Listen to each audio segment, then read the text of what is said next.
পোহৰৰ উৎসৱ দীপাৱলীলৈ মই আধ্যা পিয়ু সীমাই সকলোকে আন্তৰিকভাৱে শুভেচ্ছা জ্ঞাপন কৰিলোঁ। আপোনালোকৰ সকলোৱে ভালে কুশলে যাওক। চাকি পোহৰে যেন সকলোকে পোহৰ কৰি তোলক আৰু অপৰাৰ অমংগলবিলাক দূৰ কৰক। এয়া যা যোগাৰ কৰিছোঁ আৰু চাকি যা যোগাৰ কৰিছোঁ। যিহেতু আমাৰ অসমীয়া মানুহৰ চাকি গছে মেইন হয়নে, সেইবাবে আমি চাকিয়ে যোগাৰ কৰিছোঁ।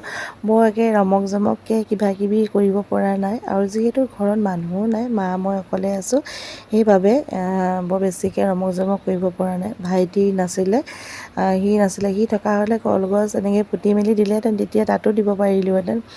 আৰু চাকিয়ে যিহেতু মেইন হয়, সেইবাবে চাকিয়ে গোটেই চাৰিওফালে পোহৰাবলৈ চেষ্টা কৰিলোঁ। আপোনালোকে কেনেদৰে পালন কৰিলে জনাবচোন।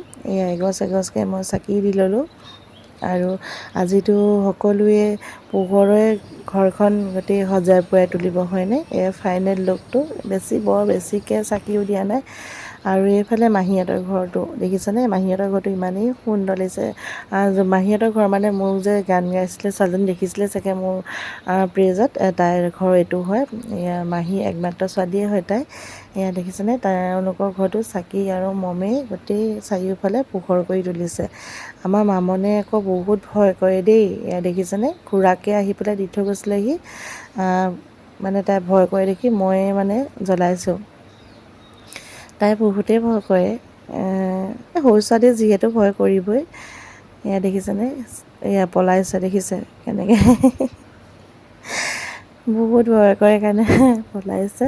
আৰু যেতিয়া কলগছ জ্বলাম তাই বহুতে ফূৰ্তি পায়।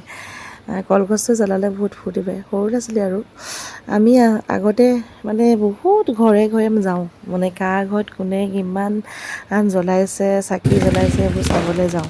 আৰু এয়া হৈছে ৰাতি, মোৰ মানুহজন যেতিয়া 9:30 বজাত আহিছিলে ৰাতি, তেতিয়া আমি এয়া ফুৰিব গৈছিলোঁ টাউনৰ ফালে। অকণমান ওলাই যাওঁ ব'লা বুলি ক'লে, মামনে যিহেতু ঘৰতে সোমাই আছে, ব'লা অকণ ওলাই যাওঁ, বাহিৰত কেনেকুৱা লাগিছে চাবাগৈ ব'লা বুলি কোৱাত এয়া ওলাই গৈছিলোঁ বাহিৰত। এয়া দেখিছেনে, ইমানেই সুন্দৰ পৰিৱেশ আৰু চাৰিওফালে চাকিয়ে চাকি কৰিছে।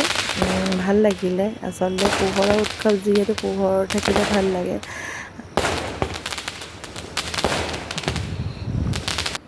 এইফালে দেখিছেনে, টাউনৰ ফালে দোকানৰ সন্মুখৰ মানে কলগছ একদম এনেকৈ দিছে আৰু চাকিবিলাক দিছে দেখিছেনে, ইমানেই ভাল লাগিছে। বহুত ধন্যবাদ জনাইছোঁ আপোনালোকক মোৰ ভিডিঅ'টো সম্পূৰ্ণ চাই থকাৰ বাবে। আৰু আপোনালোকে দেৱালী কেনেদৰে পালন কৰিলে জনাব সকলোৱে। আৰু আশা কৰিছোঁ আগলৈও মোৰ ভিডিঅ'বোৰ এনেদৰে চাই থাকিব, মৰম ছাপোৰ্ট দিব। আমি অকলে যিহেতু এজন মানে আগবাঢ়ি যাব নোৱাৰোঁ, সকলো ছাপোৰ্ট আৰু মৰম লাগিব হয়নে। শেষত ফটো দুখনমান লগাই দিছোঁ, যিহেতু আমি মাৰিছিলোঁ। আকৌ এবাৰ কৈছোঁ, পোহৰৰ উৎসৱ দীপাৱলী সকলোকে মোৰ ফালৰ পৰা আন্তৰিক অভিনন্দন জনালোঁ। আৰু কেনেকুৱা লাগিলে ভিডিঅ'টো সকলোৱে চাব আৰু চাই লৈ মৰম ছাপোৰ্ট দিব।